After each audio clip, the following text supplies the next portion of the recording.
Hello students, कैसे हैं आप लोग। आई होप आप ठीक हो।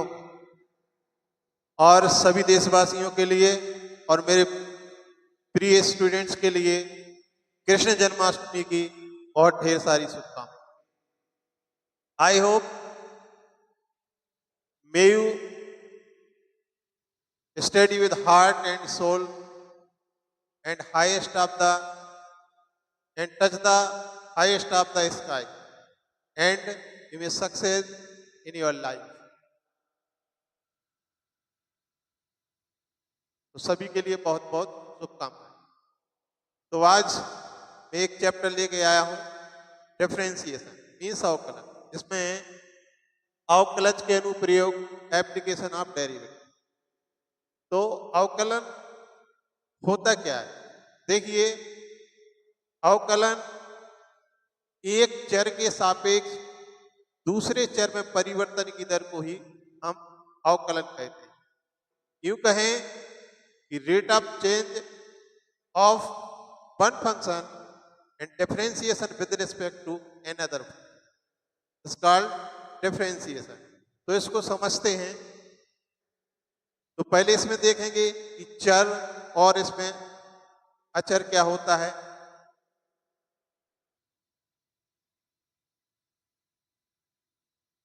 देखें तो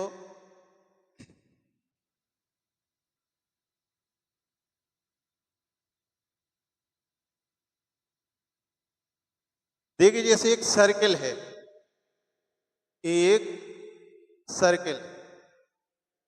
तो सर्किल में क्या होता है, एस का सेंटर होता है और सेंटर से हम इसके सरकमफेरेंस पे एक परपेंडिकुलर खींचते हैं,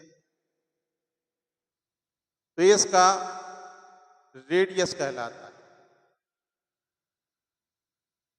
और ये है जो ये इसका कहलाता है सरकमफेरेंस, इसका this is called radius. Radius और ये वाला होता है सरकमफेरेंस। सरकम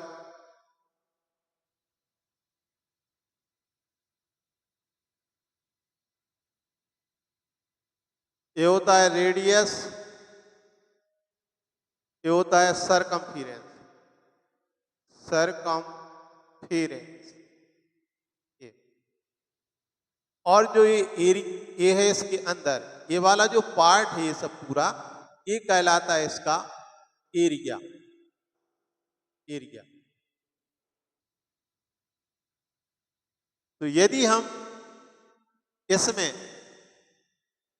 समय के सापेक्ष, मतलब टाइम के रिस्पेक्ट, यदि हम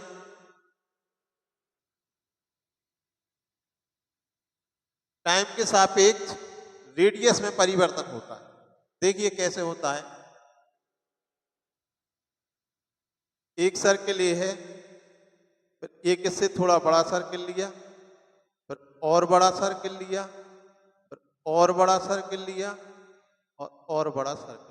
इसका मतलब ये है कि यहां पर जो रेडियस है, देखिए रेडियस में परिवर्तन हो रहा है, और इसका रेडियस और इसका रेडियस और इसका रेडियस और इसका रेडियस। थोड़ा समझाने के लिए है, थोड़ा शेप ऐसा ओवल टाइप का हो गया है।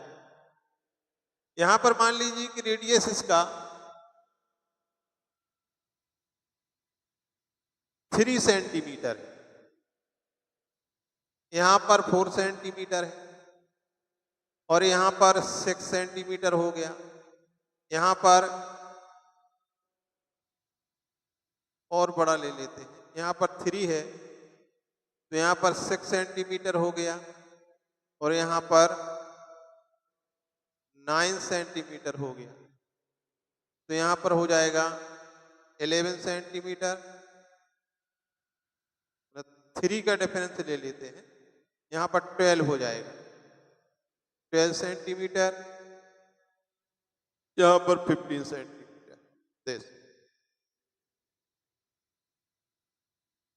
देखिए ये लिखा है D R by D T.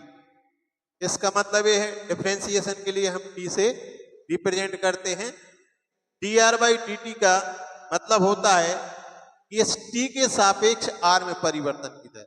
हम क्या करते हैं, इस टी के सापेक्ष आर में परिवर्तन की दर ज्ञात करते हैं।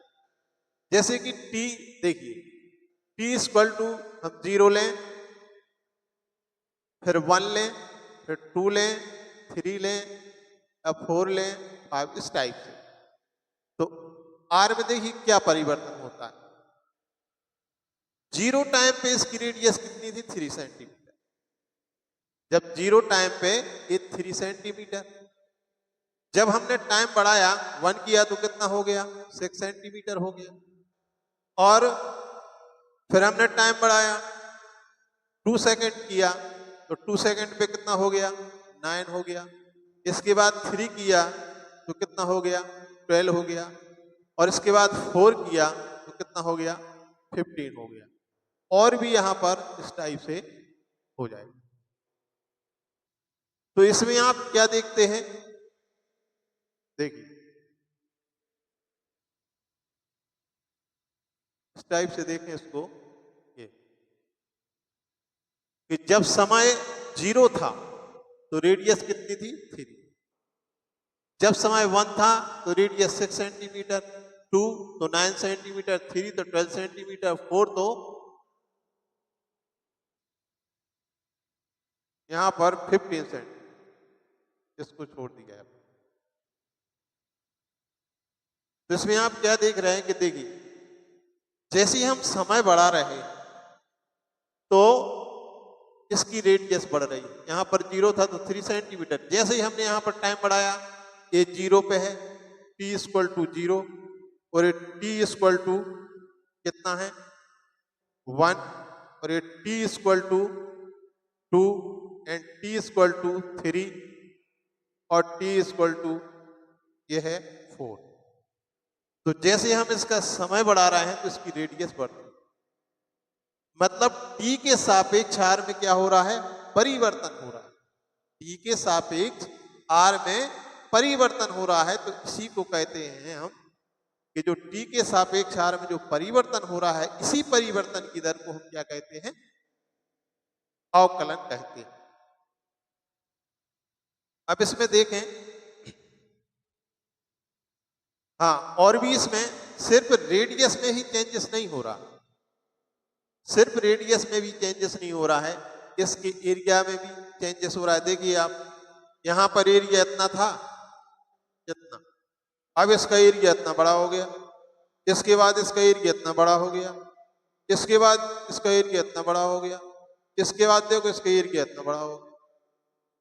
और क्या चेंजेस देखने को मिल रहा है, हाँ, एक चेंजेस और, इसका जो सरकमफिरेंस है, देखिए ये जो सरकमफिरेंस है अभी इतना था, फिर इतना बढ़ गया, फिर इसके बाद इतना बढ़ गया, फिर इसके बाद इतना बढ़ गया, फिर और इतना बढ़ गया। यदि हम रेडियस बढ़ाते हैं तो कितनी राशि में परिवर्तन होता है, उसका सरकमफिरेंस बढ़ जाता है, उसका एरिया बढ़ जाता है।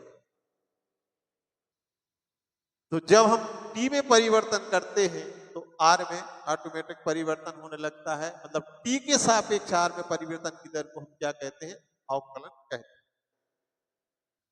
अब इसके बाद देखिए आप,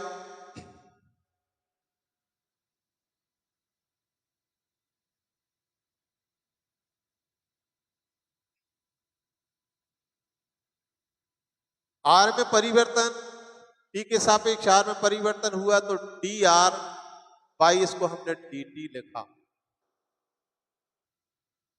और आर के सापेक्ष ए में परिवर्तन हुआ तो उसको हम D A by D R लिखा। अभी जो सरकमफिरेंस है इसको सी कह दें हम, सरकमफिरेंस। तो इसमें आप देखें,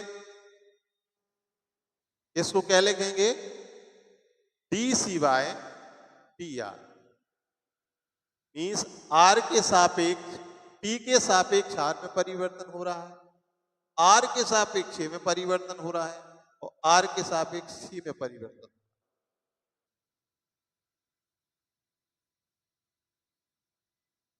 एक चर के सापेक्ष जब दूसरे चर में परिवर्तन होता है तो उसे हम डिफरेंशिएशन मीन्स अवकलन या अवकलन कहते हैं। अब देखिए, एक चर के सापेक्ष दूसरे चर में चर देख लें अपन। देखिए, राशि, इसको कहते हैं क्वांटिटी।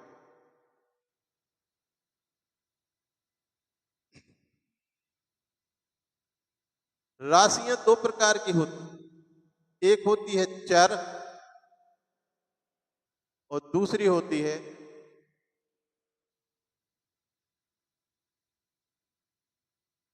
अचर।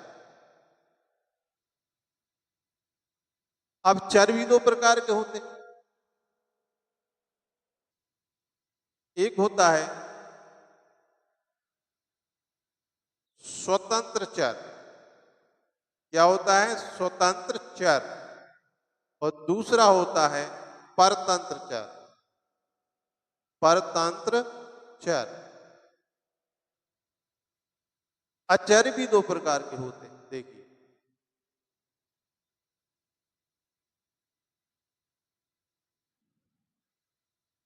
एक होता है निरपेक्ष अचर, निरपेक्ष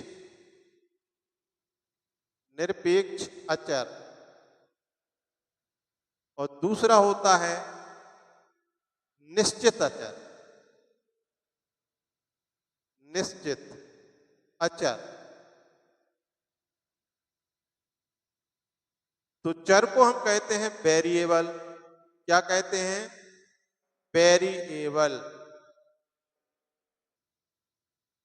अचर को क्या कहते हैं? कांस्टेंट। कांस्टेंट। स्वतंत्र चर होता है इंडिपेंडेंट वेरिएबल। इंडिपेंडेंट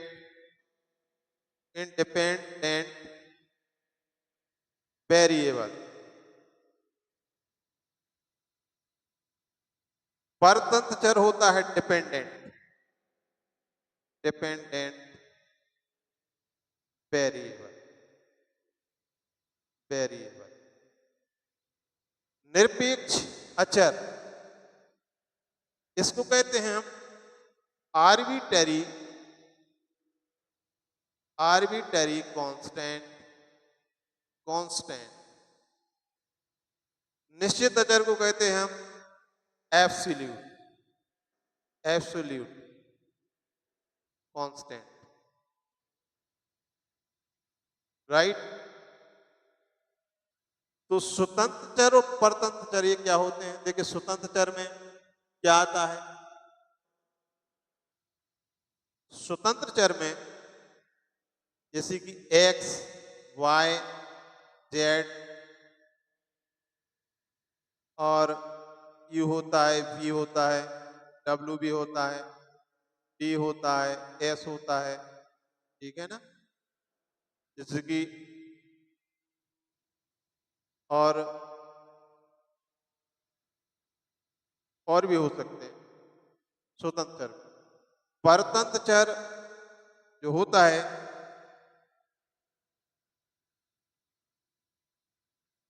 तो इसमें आप देख लें, जैसे कि a है, v है और वॉल्यूम है, एरिया है, सरकमफेरेंस, ये परतंत्र चर होते हैं। अब निरपेक्ष चर जो होते हैं, ये देखिए a, b, c, d alphabet होते हैं। और इसमें देखिए जैसे कि 1 2 3 4 5 6 इस टाइप।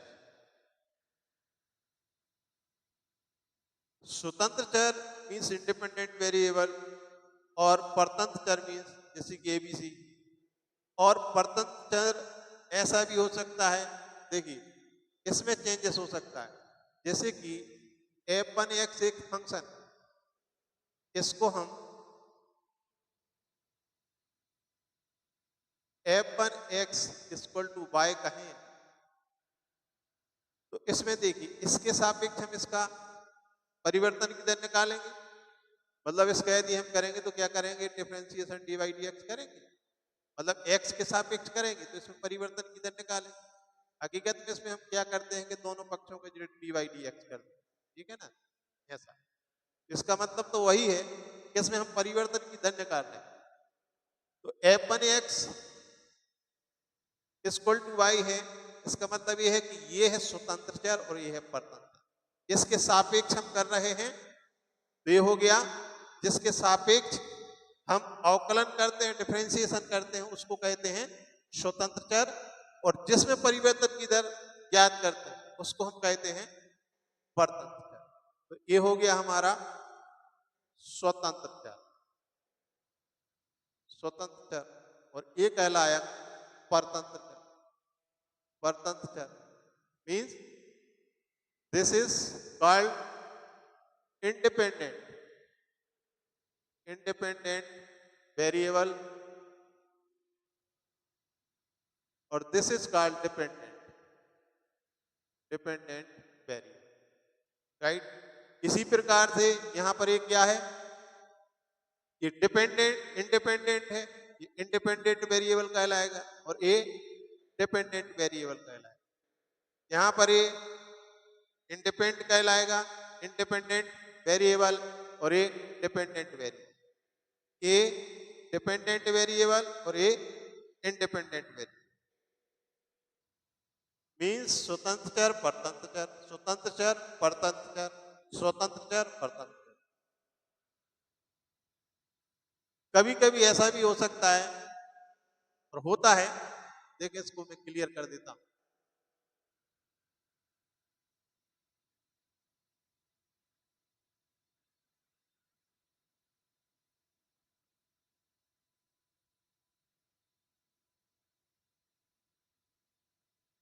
एफ एक्स लिखा, जैसे एफ एक्स करो, F X equal to Y, तो ये हो गया। इसमें हम क्या करेंगे, एक्स के सापेक्ष अवकलन, ऐसा लिखेंगे करने पर, means differentiation with respect to x. तो ये हो गया हमारा स्वतंत्र चर, स्वतंत्र चर, और ये हो गया परतंत्र चर।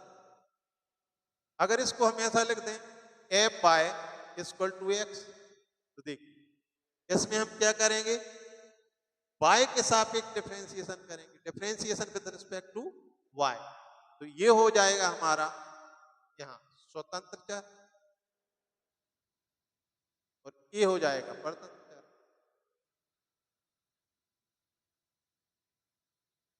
इनकी वैल्यू आप इसमें, अब आप देखिए कि एब्सोल्यूट कांस्टेंट, ये कांस्टेंट क्यों है, ये आर्बिट्ररी कैसे है। देखिए तो आर्बिट्ररी में आप देखें, ये समझ में आ जाएगा कि निरपेक्ष चर और निश्चित चर क्या होता है। जैसे मैंने एक इक्वेशन लिया, a x plus b y equal to c, तो देखिए ये है जो, इसकी वैल्यू कुछ भी हो सकती है। जैसे मैंने लिख दिया 3x प्लस यहाँ 4y इक्वल टू यहाँ पर 5 कर दिया, मतलब जो ए बी सी है इसके स्थान पे कोई भी कांस्टेंट मींस एब्सोल्यूट वैल्यू हो सकती है, इसलिए इनको कहते हैं निरपेक्ष चर कहते हैं। इनमें परिवर्तन होता रहता है। यहां पर कुछ भी ले लें,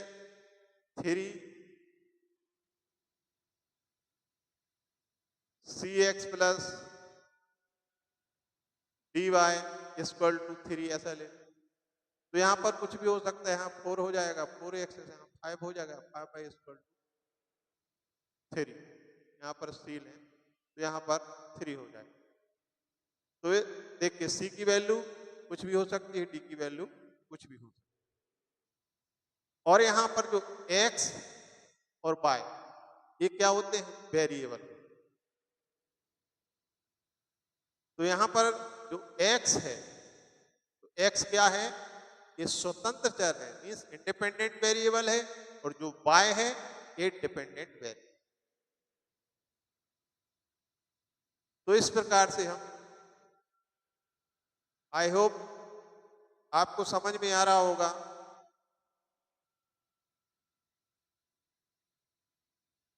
कि चर अचर क्या होते हैं और अवकलन क्या होता है।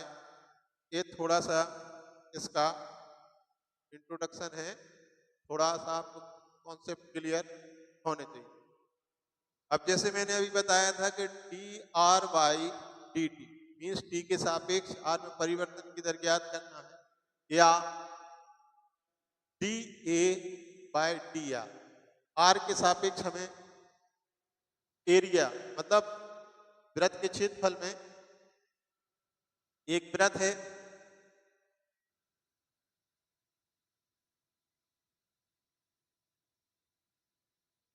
ये वृत्त है, एक रेडियस है और ये पूरा इसका क्या है, ये एरिया। एरिया क्या होता है, पाई आर स्क्वायर, राइट। ये इसकी रेडियस है। अच्छा,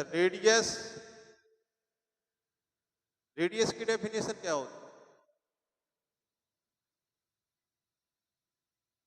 रेडियस वृत्त के केंद्र से वृत्त की परिधि पर डाला गया लंब, उसकी रेडियस कहलाती है। इसकी सही डेफिनेशन है। और इसका व्यास क्या होता है? वृत्त के केंद्र से होकर जाने वाली जीवा जो वृत्त की परिधि पर किन्हीं दो बिंदुओं पर स्पर्श करती है या मिलती है, उसे हम वृत्त का व्यास कहते हैं। और शॉर्ट में डेफिनेशन ये है कि जो वृत्त का व्यास होता है वो त्रिज्या का दूना होता है, और जो त्रिज्या होती है वो व्यास की आधी। ये बिल्कुल शॉर्टकट है, समझे कि यदि ये 4 सेंटीमीटर है पूरा इसका व्यास, तो त्रिज्या क्या होगी? देखो 2a हो जाएगा, 2a हो जाएगा। मीन्स यदि हम व्यास के लिए मतलब डायमीटर इसको d से डिनोट करें तो 2r होता है। इसका मतलब ये है कि जो वृत्त का जो व्यास होता है डायमीटर, वो इस रेडियस के 2 टाइम्स होता है। और यहां से हम r की वैल्यू निकालें तो dy बाई dy 2 हो जाएगा। जो इसकी रेडियस होती है वो व्यास की आधी है। इसमें हमें इस टाइप से देखिए कैसे कि इसमें r के सापेक्ष ये में इस टाइप का क्वेश्चन है कि किसी वृत्त के क्षेत्रफल में r के सापेक्ष वृत्त के क्षेत्रफल में परिवर्तन की दर क्या है। मतलब to find the change of to find the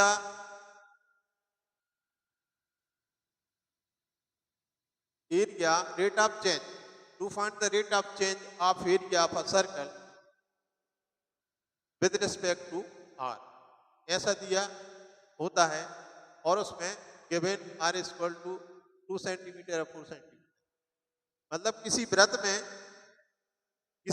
में वृत्त के क्षेत्रफल में परिवर्तन की दर उसकी त्रिज्या के सापेक्ष ज्ञात कीजिए यदि त्रिज्या बराबर है।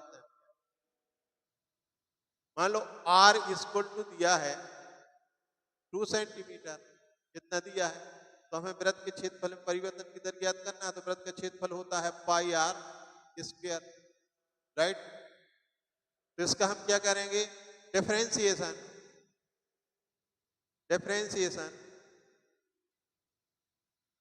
विद रिस्पेक्ट टू किसके सापेक्ष करेंगे, आर के सापेक्ष करेंगे। आर तो ये हो जाएगा, आर के सापेक्ष कर रहे हैं तो क्या होगा, d A by D r equal to pi r square. तो देखिए डी ए बाय, तो यहां लिखेंगे हम डी बाय डी आर, ऐसा लिखेंगे डी आर इक्वल टू पाई, इसके लिए कांस्टेंट है पाई आ जाएगा, और डिफरेंशिएशन किसका होगा, d by D r r square का। तो d A by D r equal pi r square का क्या होता है, देखिए फार्मूला का एक चैप्टर बाद में इसका आगे पढ़ेंगे तो बताएंगे x raise to power n equal to होता है n x raise to power n minus. तो यहाँ पर 2 ये आगे आ जाएगा r की पावर 2 माइनस 1। तो dA by D r equal ये हो गया 2 पाई और 2 में से बन गया 1 मीन्स r की पावर 1 मीन्स r r। अब यहाँ पर देखिए यहाँ दिया है देखिए गिवन ये दिया है कि r इक्वल टू 2 सेंटीमीटर, इसमें इसकी वैल्यू पुट कर देंगे तो dA by D r equal to 2 pi 2r की वैल्यू 2 तो dA by D r equal to 4 pi r परिवर्तन 4 पाई सेंटीमीटर स्क्वायर ये हो कितने सेंटीमीटर स्क्वायर के परिवर्तन की दर। ठीक है, तो इस टाइप से हम इसको कर सकते हैं।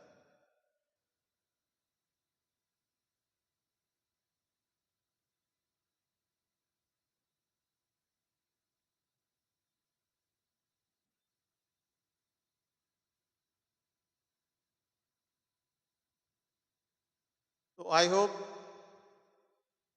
आप लोगों को समझ में आया होगा कि अवकलन क्या होता है। एक बार मैं उसको रिपीट कर देता हूं। एक फलन के सापेक्ष दूसरे फलन में परिवर्तन की दर को एक चर के सापेक्ष दूसरे चर में परिवर्तन की दर को हम अवकलन कहते हैं। और इसमें हमने बताया कि जब एक वेरिएबल मीन्स चर में परिवर्तन होता है तो दूसरे चर में परिवर्तन होता है। जैसे कि अभी हमने बताया था कि टी के सापेक्ष लेते हैं तो उसकी रेडियस में परिवर्तन होता है, उसके एरिया में परिवर्तन हो जाता है, उसके सर्कमफेरेंस में परिवर्तन हो जाता है। ठीक है, तो इसके लिए हम अवकलन का प्रयोग इसीलिए किया जाता है कि हम परिवर्तन की दर ज्ञात कर सकें। अब इसके बाद मैं दूसरा चैप्टर इसमें अवकलन का इसके कुछ प्रॉब्लम्स करवाऊंगा और दूसरा चैप्टर लेके आऊंगा अवकलन किस प्रकार से करते हैं, उसके फार्मूले क्या होते हैं। उसमें हम बताएंगे कि एडिशन फार्मूला क्या होता है, सब्ट्रैक्शन फार्मूला क्या होता है, डिवीजन फार्मूला क्या होता है और d by d x raise to power n minus इसका फार्मूला क्या होता है। तब तक के लिए जय हिंद।